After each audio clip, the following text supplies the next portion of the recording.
Salut à tous et bienvenue pour cette nouvelle vidéo sur le mode MyGM dans NBA 2K16.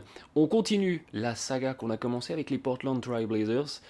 Une saison très décevante du côté des Blazers avec une élimination en playoff face aux Golden State Warriors. Je ne suis pas en train de vous parler des playoffs 2016 actuels dans la vraie NBA, je suis bien en train de vous parler des playoffs en l'occurrence 2019 dans NBA 2K16, eh bien même destin funeste pour ces Blazers, donc sortis en playoff par les Golden State Warriors, et puis alors que j'étais tranquillement en train d'attaquer l'intersaison de cette équipe des Blazers pour essayer de sortir la tête de l'eau, essayer de gagner un peu de matchs. Je parle même pas de gagner un titre, je parle simplement de gagner des matchs, essayer de passer le premier tour des playoffs.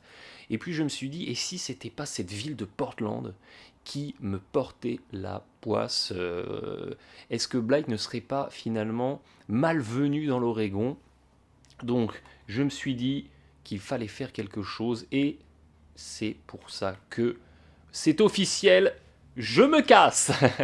Je me casse, en tout cas, tel un Bernard Tapie ou un vieux briscard de la délocalisation, je vais essayer de faire déménager cette équipe.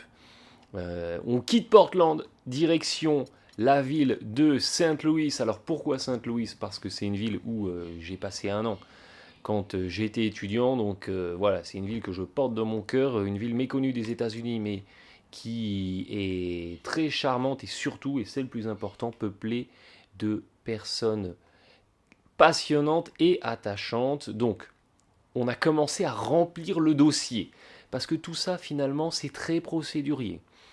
On n'a pas spécialement beaucoup d'argent parce que finalement, pour monter un dossier, il faut avoir l'aval de son propriétaire. Et l'aval du propriétaire, vous l'avez quand bien vous accomplissez les objectifs qu'il vous a fixés.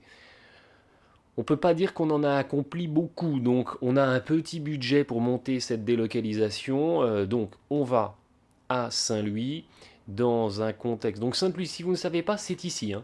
C'est dans ce qu'on appelle le Midwest.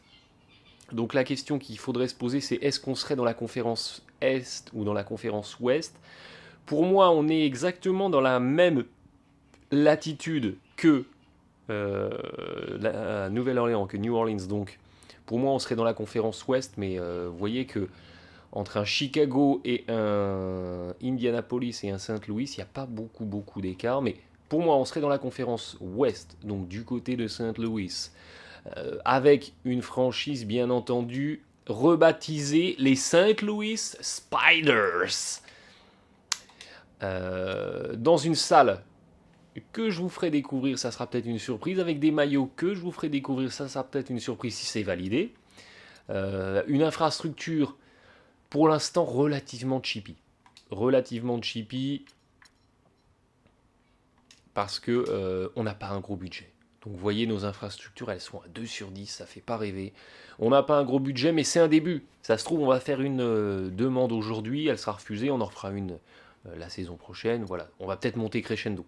Mais on a, voilà, des infrastructures relativement cheapy, mais il y a le minimum syndical pour y aller, pour monter une franchise. Donc vous voyez qu'avec tout ce dossier qu'on a monté, on a une validation, on a 19 à convaincre, 19 indécis, et on a 20 déjà personnes du comité directeur de la NBA. On en a une personne qui approuve dans ce comité, on en a 19 qui sont indécises, et on en a 10 qui contestent, qui disent non, non, non, les Blazers restent à Portland. Donc il y a potentiellement 19 personnes qui peuvent basculer dans notre camp. Donc tout ça est complètement faisable. Je découvre cette délocalisation en même temps, hein. Je ne l'ai jamais expérimenté auparavant. Donc évidemment, plus vous montez en qualité d'infrastructure, plus vous bétonnez votre dossier et plus vous avez de personnes membres du comité directeur de la NBA qui vont valider ce trade, enfin cette délocalisation, cet outsourcing, cette relocalisation. Allez, on est dans une séquence à la recherche de tous les synonymes de délocaliser. Donc on va soumettre le dos.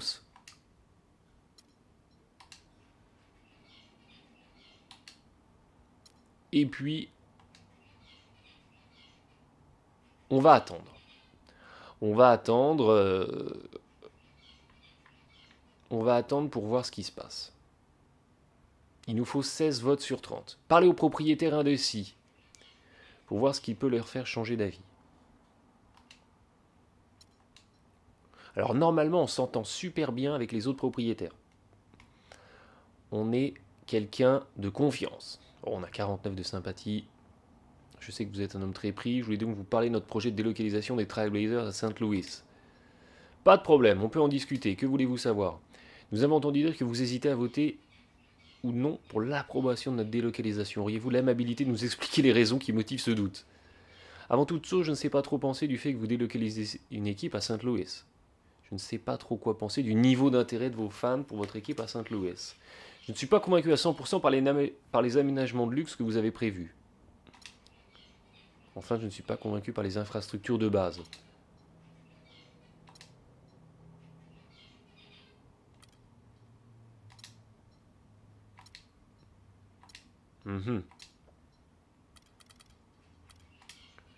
Merci d'avoir discuté avec moi. Ok, donc ces discussions ne permettent pas de les faire changer d'avis. Hein. On a effectivement, on est au courant de ce qui les bloque, mais on n'est pas en capacité de les faire changer d'avis.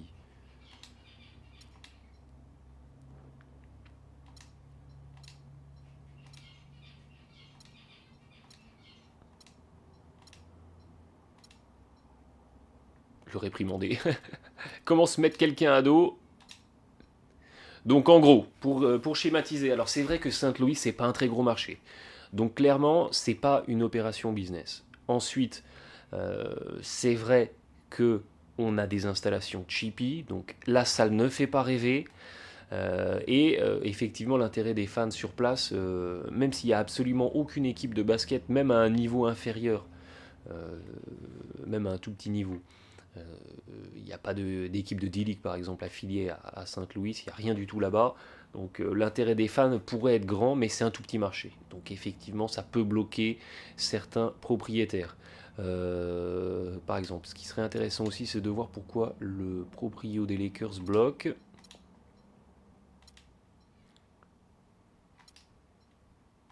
C'est toujours la même chose. C'est les aménagements et les infrastructures. Donc clairement, c'est vrai que si on avait un tout petit peu plus de budget, on pourrait faire quelque chose. Bon, en tout cas, voilà, le dossier il est posé. On a 155 jours maintenant de patience pour espérer peut-être faire pencher dans la balance les indécis. Mais ça va sans doute être compliqué parce que voilà, les problématiques qui soulèvent, on n'est pas en capacité de les résoudre tout de suite parce qu'on n'a pas les fonds.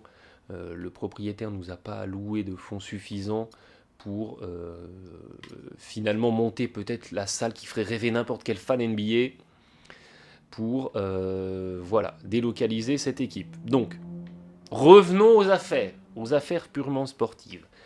Parce que les affaires business sont lancées maintenant, on est dans l'expectative, on attend.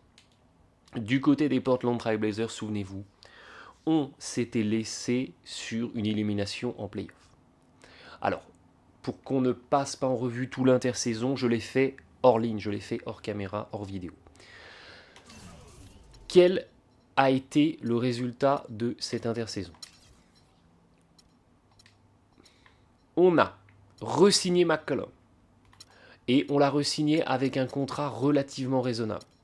Vous voyez, il est à 12 millions la saison, donc il est à sa juste valeur avec l'explosion du salary cap. On n'a par contre pas re-signé DeAndre Jordan. On n'a pas re-signé DeAndre Jordan, mais à sa place, on a signé Hassan Whiteside. Souvenez-vous, DeAndre Jordan, il arrivait au cap de la trentaine. Et il voulait un contrat longue durée, 4 ans, 4-5 ans, au salaire max. Il voulait un salaire de 24-25 millions de dollars sur 4 ans.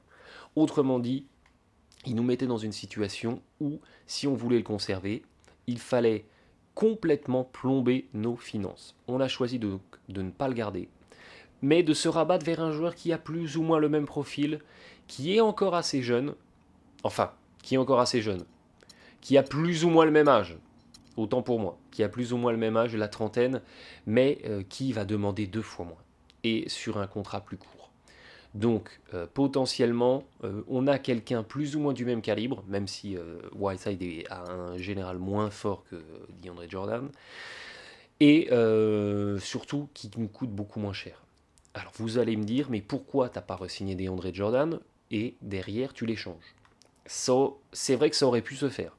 Ça aurait pu se faire, mais imaginez si on n'avait pas réussi à l'échanger. Si aucune équipe ne voulait accepter son très très gros contrat, ou si on avait réussi à l'échanger, mais finalement contre un joueur d'un calibre inférieur. On se serait retrouvé également pénalisé. Ça aurait été un gros risque de le reprendre. Donc, quoi qu'il arrivait, avec le duo Jordan-Vanley dans la raquette, on ne gagnait pas de match. Donc, on ne pouvait pas continuer dans cette direction-là. Donc on est passé à autre chose. Là, de toute façon, dans la NBA moderne, euh, c'est assez fascinant d'ailleurs comment la NBA a évolué. Souvenez-vous, dans les années 80-90, un même groupe pouvait rester ensemble 6-7 années consécutives et subir les mêmes revers en playoff, l'équipe n'implosait pas. Je pense aux Indiana Pacers par exemple, qui est resté quasiment 6 à 7 saisons avec Mark Jackson, Reggie Miller, euh, Derek McKee, Dale Davis, Antonio Davis et Rick Smith. Idem pour les Knicks des années 90. C'est Greg Anthony, c'est Derek Harper, c'est John Starks, c'est Mason, Oakley et Wing. Ils font 6-7 saisons ensemble, ils font une finale, mais finalement ils échouent à chaque fois. Dans la NBA moderne, vous avez une chance, peut-être deux chances, avec un effectif compétitif. Si vous n'y arrivez pas, l'effectif implose. L'effectif implose. On en est arrivé là, on est dans l'immédiateté. Alors je ne sais pas si c'est la génération Internet qui veut ça, mais on est dans l'immédiateté, il faut des résultats tout de suite. On les a pas eu du côté des Blazers, donc il faut passer à autre chose. Lillard est toujours le taulier. Lui, il est indiscutable. On a un Robertson qui monte en puissance sur le poste 2. Clairement, il est barré par un McCollum, donc il y a une réflexion à mener sur McCollum. MKG est encore jeune, il a une belle valeur, mais clairement, le front de courte MKG, Vonley, DeAndre Jordan était peut-être trop défensif, pas assez offensif, il n'était pas au top. Donc voilà, il y a pas mal de chantiers à mettre en œuvre. En tout cas, nous, on a signé Whiteside, on a signé Georgie Denk en backup intérieur à 77, il peut être génial. On a un Vonley qui est toujours en plein développement, qui est pas cher et qui, voyait encore un potentiel très très très important. Donc lui, il va exploser. Et puis on a des jeunes joueurs qui voilà, ont encore du potentiel. Voilà. Je pense à un Haley, je pense à un, bien sûr, Paxson. Donc ces joueurs-là, ils sont pas chers, ils vont se développer, donc il faut compter sur eux. Et puis on a un Robertson qui est en train de monter en puissance, lui, il faut lui dégager de la place. Donc au jour d'aujourd'hui, je serais partisan de dégager, si vous me permettez l'expression, McCollum. Donc lui, McCollum, clairement, on a fait ce qu'on appelle un sign and trade, c'est-à-dire qu'on l'a re-signé pour derrière l'échanger. Pourquoi j'étais beaucoup plus convaincu que c'était faisable qu'un DeAndre Jordan? Parce qu'à 12 millions de dollars la saison, encore jeune, avec un général à 82, on doit pouvoir monter un trade sans problème. Quitte peut-être même à l'échanger contre un tour de draft, c'est pas grave. De toute façon, ça va être très compliqué de monter une équipe pour aller gagner le titre là dès cette saison. Donc on est de toute façon maintenant plus dans une logique à court terme, on est dans une logique à moyen terme. Et puis il nous fallait des joueurs de complément, donc on a été prendre un Sefolosha pour compléter l'effectif. Un Bennett est toujours là pour compléter l'effectif, et puis un Covington aussi est toujours là pour compléter l'effectif, même si clairement c'est des joueurs frustrés parce qu'ils ne jouent pas. Donc c'est des joueurs qu'il faudrait échanger. Donc au jour d'aujourd'hui, si on ne faisait rien, on serait dans la configuration suivante: Lillard, McCollum, MKG, Vonley, Whiteside, avec Robertson, Deng, Paxson, Covington et Bennett en sortie de banc.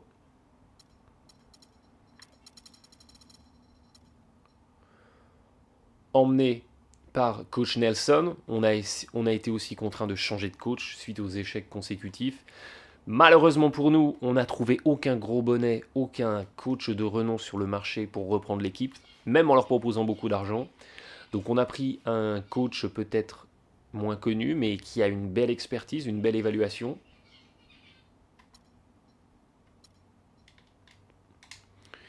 Et puis, avant le début de cette saison, on a passé tout l'intersaison, hein, avant le début de la saison, J'aimerais bien qu'on essaye de monter un trade avec McCollum, en voyant ce qu'on pourrait recevoir en échange.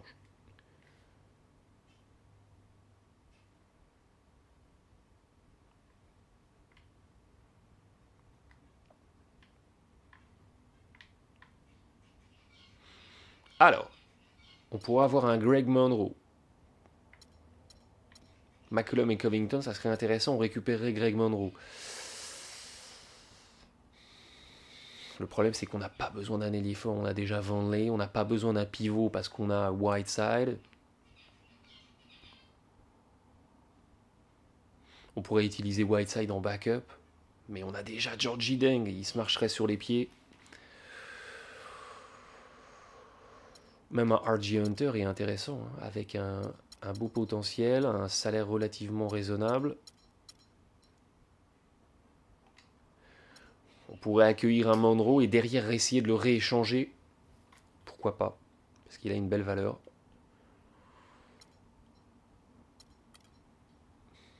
Gallinari Hickson. Pourquoi pas, mais sans grand intérêt dans l'immédiat. Reddick et Ross, c'est un peu faible. On pourrait récupérer un Kemba Walker. Mais on n'aurait pas de temps de jeu à lui allouer, bien sûr, avec Lillard. On pourrait récupérer un Collison. Là, clairement, dans ce trade, le plus intéressant, ça serait le tour de draft. Mais derrière, on a déjà Paxson en backup meneur. Donc Collison, c'est pareil, on n'aurait pas beaucoup de temps de jeu à lui proposer. Ou alors à le rééchanger derrière. On pourrait récupérer Porzingod avec un 81 de général. Pourquoi pas un Porzingod en backup? Ça serait quand même gâcher un potentiel.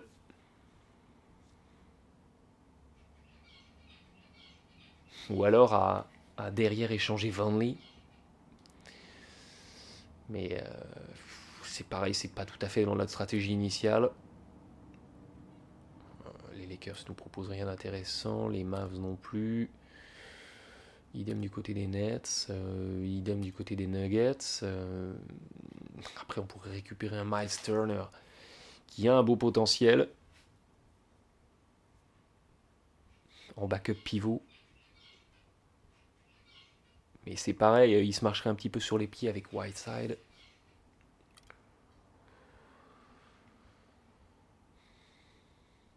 Un Tyreek Evans en 6e homme de luxe, en fin de contrat. Compliqué. Compliqué.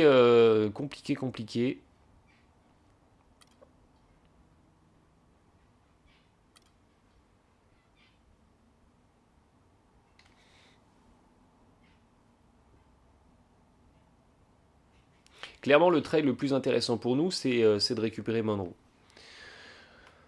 Pour après peut-être le retransférer.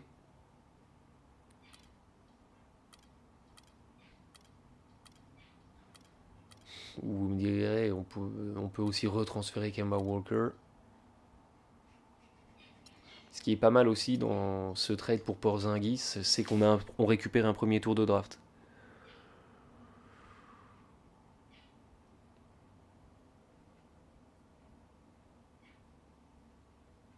Ok, on va valider ce trade contre les Knicks. Pourquoi?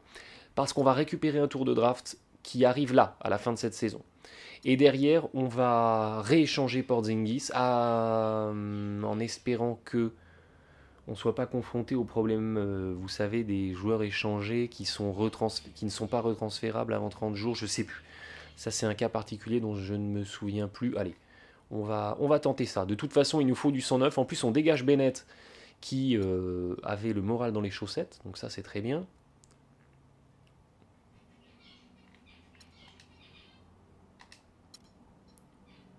Et derrière, on va essayer de rééchanger Porzi.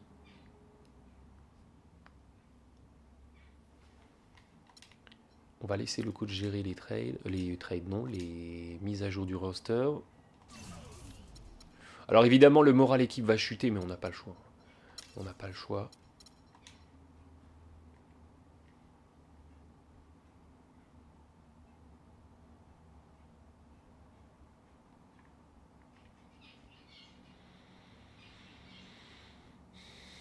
On aurait une œuvre des Bucks pour Mike Conley.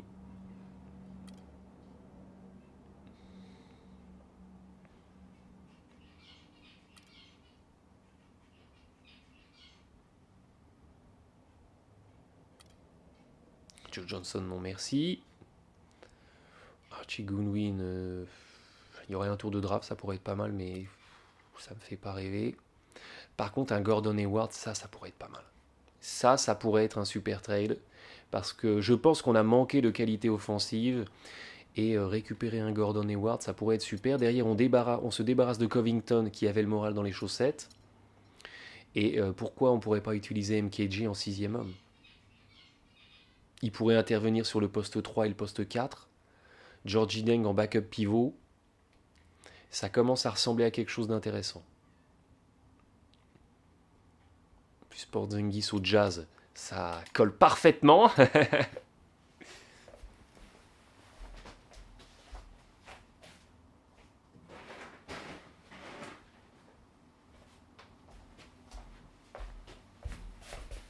Ouais, ça pourrait être vraiment pas mal.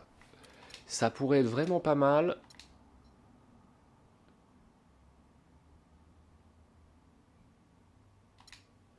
Alors, toujours les journalistes. On va pas faire de commentaires, voilà. Merci.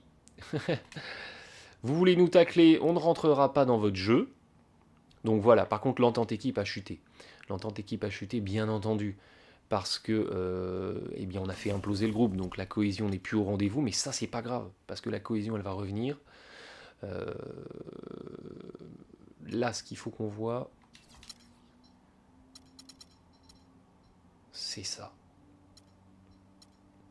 À ce moment-là, on peut complètement resserrer la rotation dans une rotation à 8. On a vraiment une rotation très très courte. Parce qu'un Haley, clairement, on n'a pas de temps de jeu à lui accorder. On tente la rotation très très courte.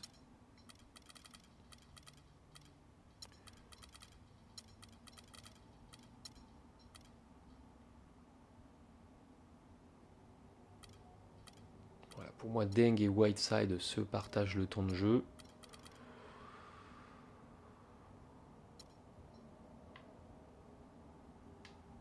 On a un petit déficit sur le poste d'arrière. Mais c'est une rotation à 3 arrières en fait, avec un Paxson, Robertson et Lillard qui se relaient. Au pire, on a Sefolosha et Lindsay qui peuvent intervenir. 1m98, 100 kg, parfaitement dans le profil d'un arrière.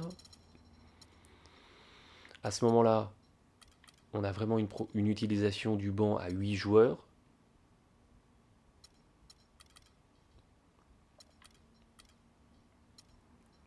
Avec un Lillard en option 1, un Hayward en option 2 et un Vonleh en option 3, ça me paraît parfaitement logique. Je serais plutôt partisan de démarquer les tireurs.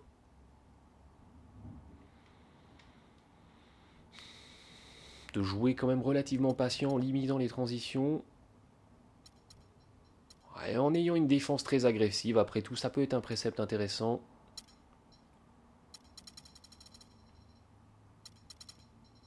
Ouais, c'est vraiment pas mal. Honnêtement, c'est vraiment pas mal. À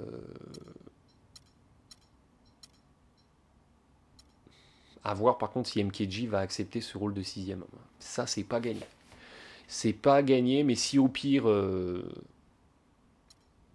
ça suit pas, eh bien, on n'aura pas d'autre choix que de l'échanger. On l'échangera. Mais là où on s'en sort plus que pas mal, c'est qu'on dégage du temps de jeu pour Robertson.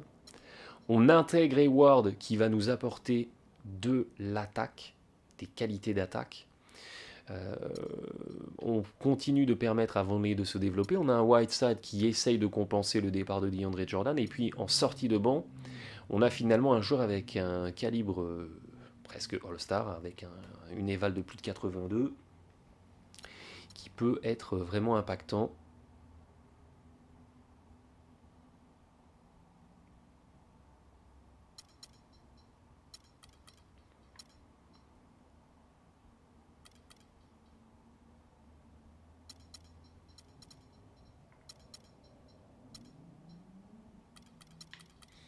peut-être faire jouer un tout petit peu moins ces deux-là pour faire jouer un tout petit peu plus Paxson. Allez, on va valider ça. On va juste aller faire un petit tour par les entraînements.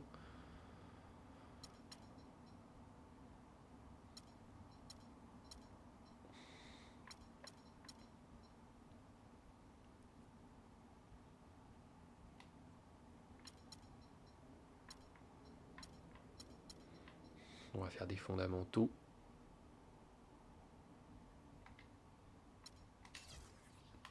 Par contre, on va faire comme d'habitude, un peu s'entraîner un petit peu plus les joueurs qui ne jouent pas. Yves Smith, entraîne-toi du plus dur que tu puisses. C'est Folocha, c'est un vétéran, donc il n'a peut-être pas besoin de suer comme un martyr.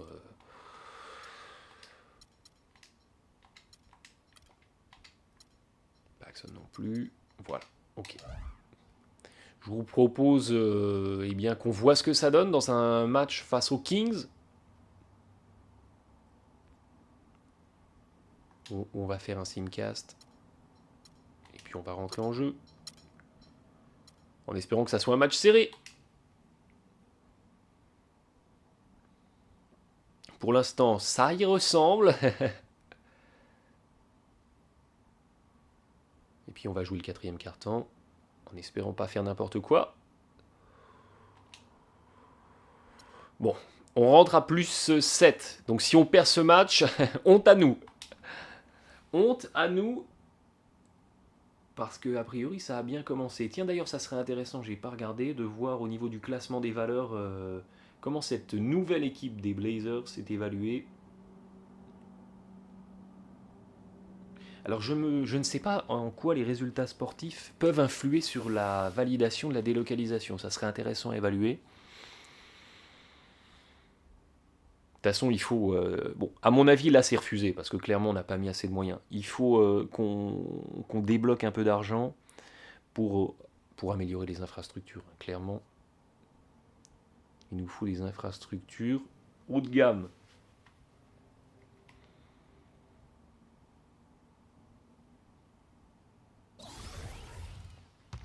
Portland nous met... on a la poisse. Voilà, on a la poisse. On a la poisse à Portland. Alors, si vous me le permettez, je vais juste désactiver les commentaires.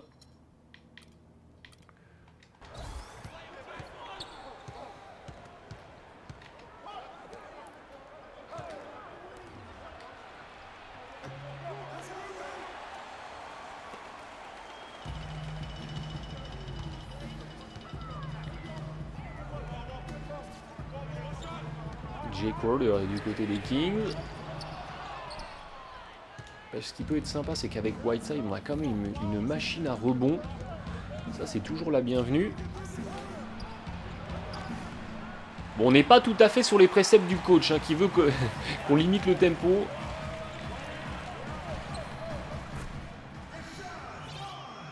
Ah non, on est en tiré à volonté, autant pour moi.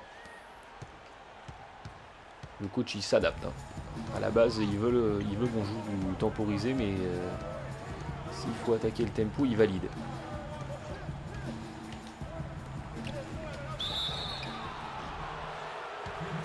Et Corzine est fouled out. Ça, c'est toujours une bonne nouvelle sur une fin de match face aux Kings.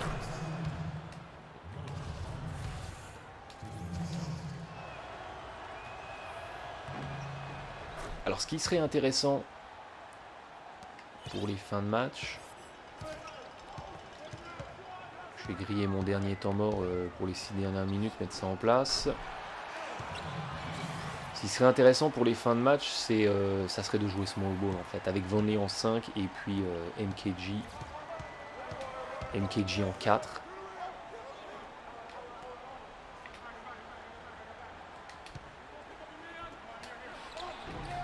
Dommage, bien joué, ce qu'avait tenté Vonleh.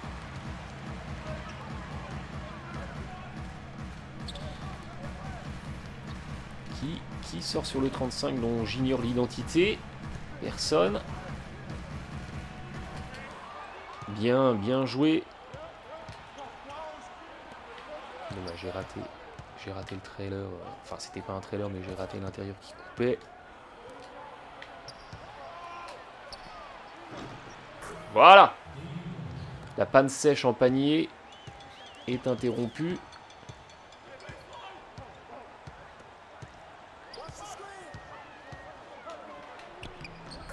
Toujours très mauvais sur la défense du pick and roll, c'est pas une surprise.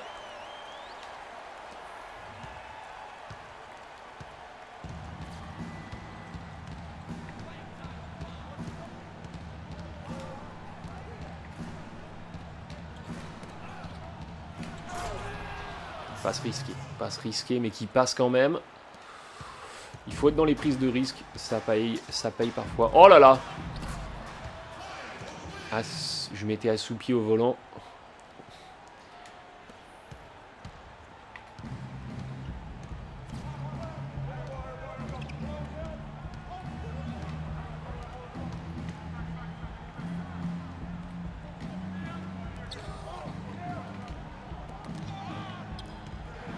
Trop compliqué. Trop compliqué.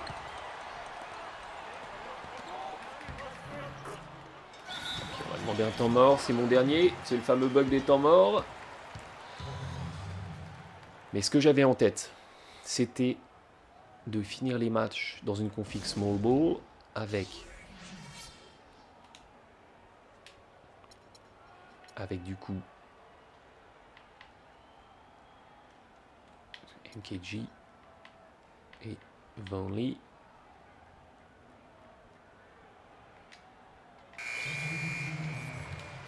Laisser l'attaque à Gordon Hayward, pourquoi pas.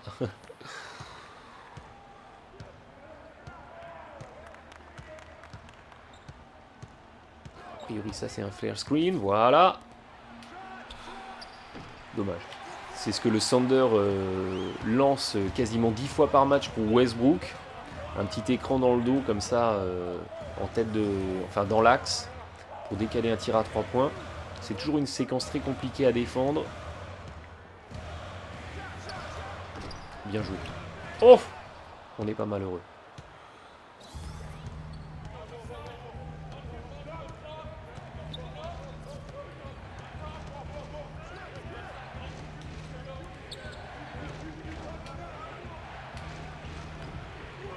Mal joué, je fais n'importe quoi. Merci de me le demander si ça vous interrogeait.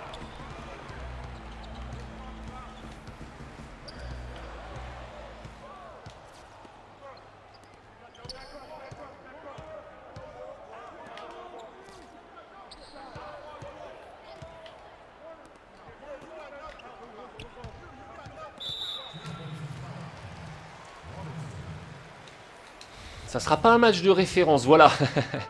C'est la façon politiquement correcte de dire que ça joue mal.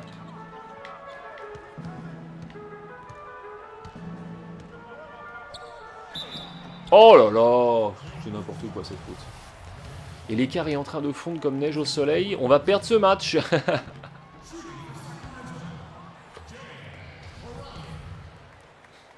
Numéro 1 sur... Numéro 1 sur la perte de match, des matchs offerts clé en main par l'IA.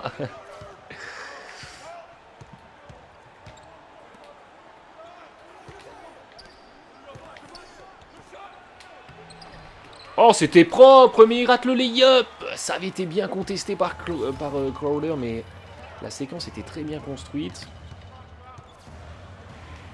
Quel tank ce Crowder. Oh là là là là là là là. Oh là là là là. C'est le match bêtisier. C'est le match bêtisier comme il y en a un par trimestre.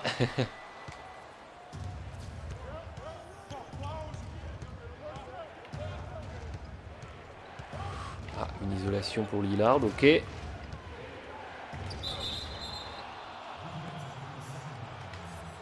on était passé en tentative de zone du côté des Kings.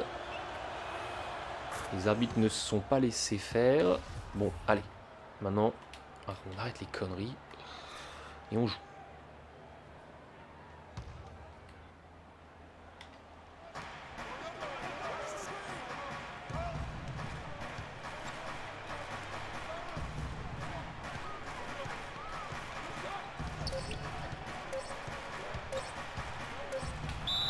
Voilà. On va aller chercher les contacts, on va aller chercher les fautes. C'est bien beau de bananer de loin, mais il y a un moment, faut y aller.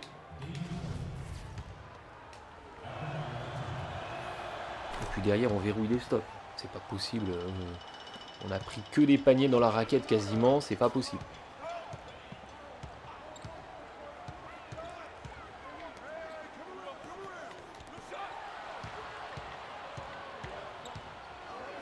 Crowder en mode tank.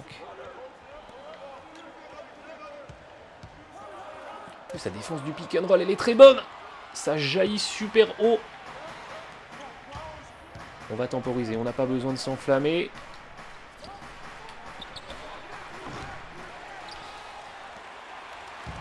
C'est pas des mauvais tirs, mais on aurait pu faire mieux. Je suis d'accord.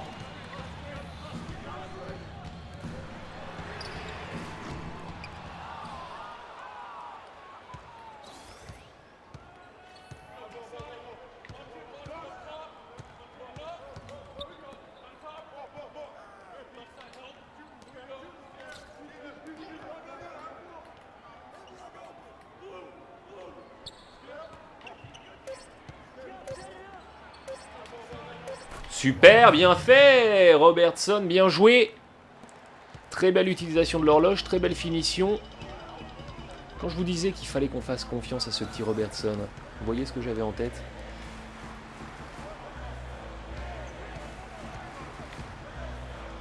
En tout cas, ça défend super bien le pick and roll. Hein. Vous avez vu comme ça compense bien à l'opposé.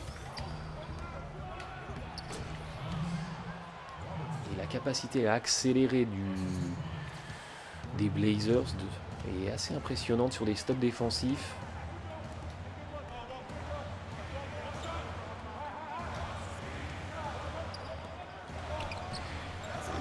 C'est compliqué.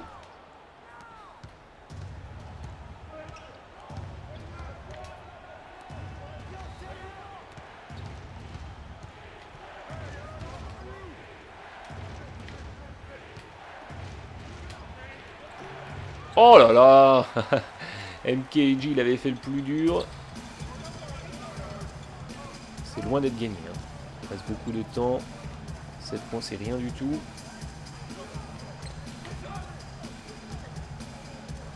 Ça défend un petit peu à la Sander sur les pick and roll, vous avez vu, où on va aller doubler sur le porteur de balle.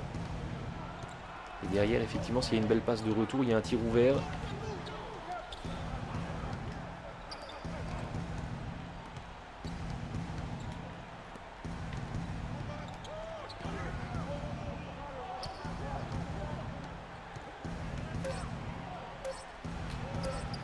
Oh là là, c'est compliqué. Mais c'est dedans.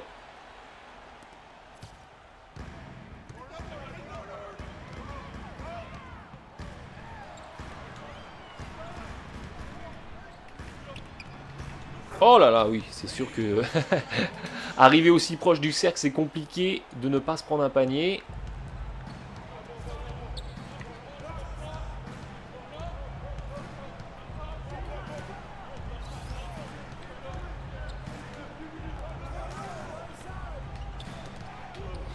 Vonleh qui craque. Craquage de Vonleh. Mauvaise protection du ballon. Et vous me direz, avec MKG, il n'y avait peut-être pas lieu de faire cette passe de retour. Fallait y aller. 3 points d'écart, 2 minutes.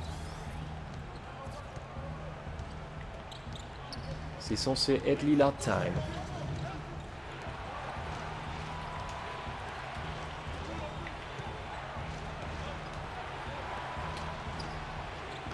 Oh là là là là, Hayward, voilà ce qu'il nous apporte.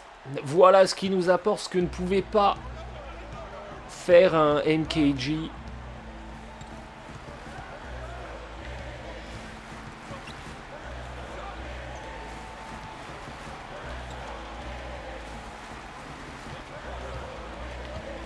Où est l'aide? Où est l'aide? Mais où est l'aide? C'était un boulevard offert à Crowder pour aller déposer.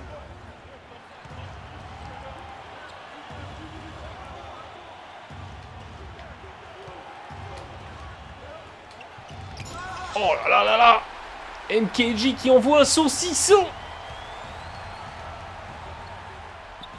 Il y a au moins 25 secondes dans la raquette.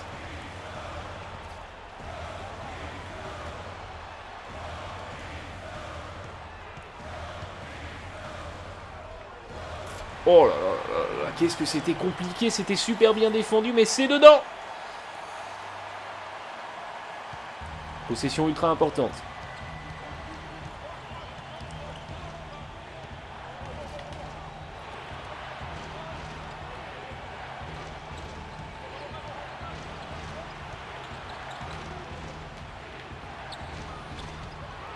Et Ward au poste et ça rentre. Après une très jolie feinte qui a complètement effacé Crowder. Un peu précipité, mais il n'y avait pas le choix.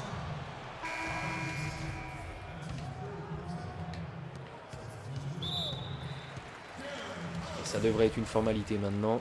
Mais on se sera fait très très peur. Et surtout finalement le petit bonus de points qu'on avait pu avoir plus 7, eh bien on n'aura pas su le conserver. Mais globalement on aura vu de bonnes choses avec cette équipe des Blazers, donc ça c'est intéressant pour la suite.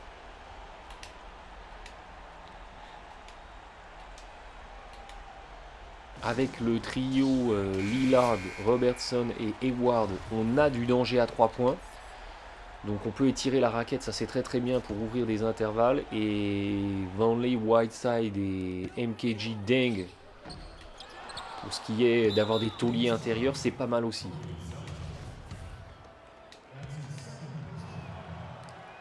On n'aura pas vu Georgie Deng, mais c'est pas grave.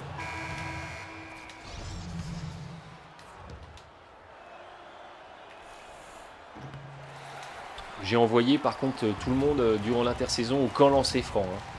Mais Vonleh malheureusement a encore du boulot.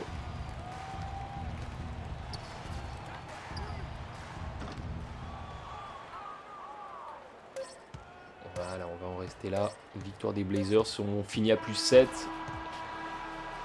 Et grâce au lancer de dernière minute. Mais seule la victoire est belle et vous avez vu dans un match ultra défensif. Donc ça c'est bien. Parce que c'est vrai que je vous en avais pas parlé, mais on a recruté, je vous le disais, un nouveau coach, un technicien et un coach plutôt orienté défense.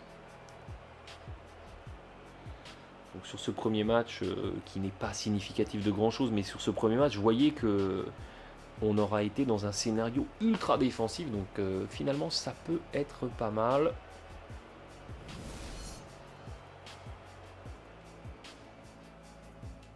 On va regarder rapidement les stats d'équipe. Les Kings doivent être aux alentours des 35-40% maximum.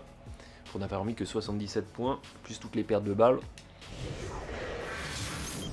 Qui est l'homme du match? Ce serait peut-être Hayward. Exact, avec 23 points, 7 passes, 4 rebonds, c'est plus que correct.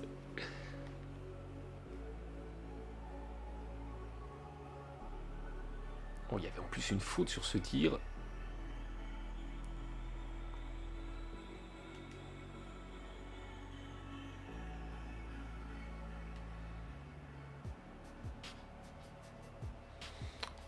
Toujours des émissions à rallonge, enfin les fins de match à rallonge pour la mise en scène c'est sympa, mais si vous avez envie d'aller rapidement au stats c'est plus compliqué. Je vous le disais, vous voyez, les Kings, eh bien non, écoutez, complètement improbable, mais les Kings ils sont à 44%, mais ils sont à 18 ballons perdus. Là où du côté des Blazers on a été clairement en mode arrosage automatique, à 37%, mais avec seulement 6 ballons perdus, on a limité la casse. Et derrière, forcément, on a pu jouer plus de possession. Et on a tiré 2 fois plus de lancers côté Blazers aussi, regardez, hein, 33 à 15. Et quand vous mettez 29 points sur la ligne des lancers à 88%, même si vous êtes à 37% au tir, quand vous calculez vos points par possession, eh bien, vous êtes à un niveau relativement élevé. Pour ça que c'est toujours très intéressant de ne pas regarder que les stats brutes, mais de toujours prendre les stats avancées parce qu'elles disent tout. Cousin à 5 sur 10 en 22 minutes, clairement handicapé par les fautes. Derrière, une marque vraiment répartie de manière très très très homogène, mis à part un Crowder qui s'est complètement planté, c'est correct. Et côté Blazers, c'est assez bien réparti aussi. malgré un Lillard qui s'est complètement planté à 3 sur 14. Mais le 10 sur 10 au lancer sauve un tout petit peu la boutique. Heureusement qu'Hayward était là. Whiteside 6 points, 8 rebonds, 4 contre. Voilà pourquoi il est là. Et Georgie Deng, vous voyez, en 25 minutes, il a fait quelque chose de bien aussi. 6 points, 8 rebonds. Bon, à 2 sur 7 par contre, c'est plus embêtant. Mais les deux, vous voyez, se partagent le même temps de jeu et contribuent plus ou moins de la même façon. Donc ça, c'est plutôt pas mal. Robertson aussi fait un match correct. C'est de bon augure pour la suite. On va être positif. Il y a beaucoup de challenges et de défis à relever dans cette saison. Dans cette saison 2020. 2019-2020. Je voulais juste regarder au classement des valeurs, du coup, comment on était évalué.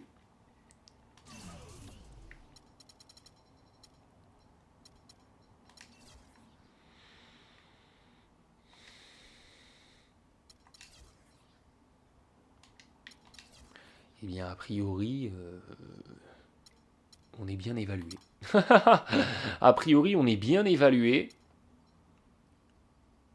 Donc ça, c'est plutôt pas mal. Bon, après, c'est vrai qu'on a monté une belle équipe, hein, on va pas se le cacher.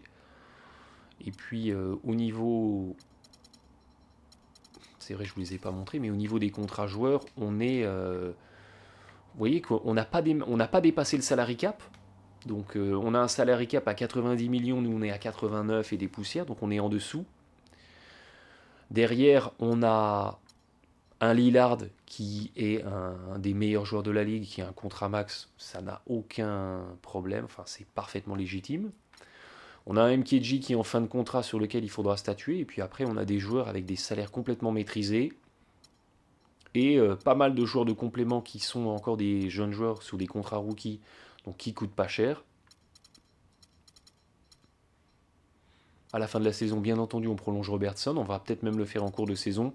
Reste le cas MKG. Ça sera intéressant de statuer sur son compte. Ok, bon, je vous propose qu'on se quitte là-dessus pour cet énième épisode du Mode MyGM. Je vous dis à très bientôt. Est-ce que les Blazers vont devenir les Spiders et vont déménager à St. Louis? Est-ce que les Blazers vont enfin passer le premier tour des playoffs tant qu'ils sont encore à Portland? On va le savoir très très vite. Bon match à tous.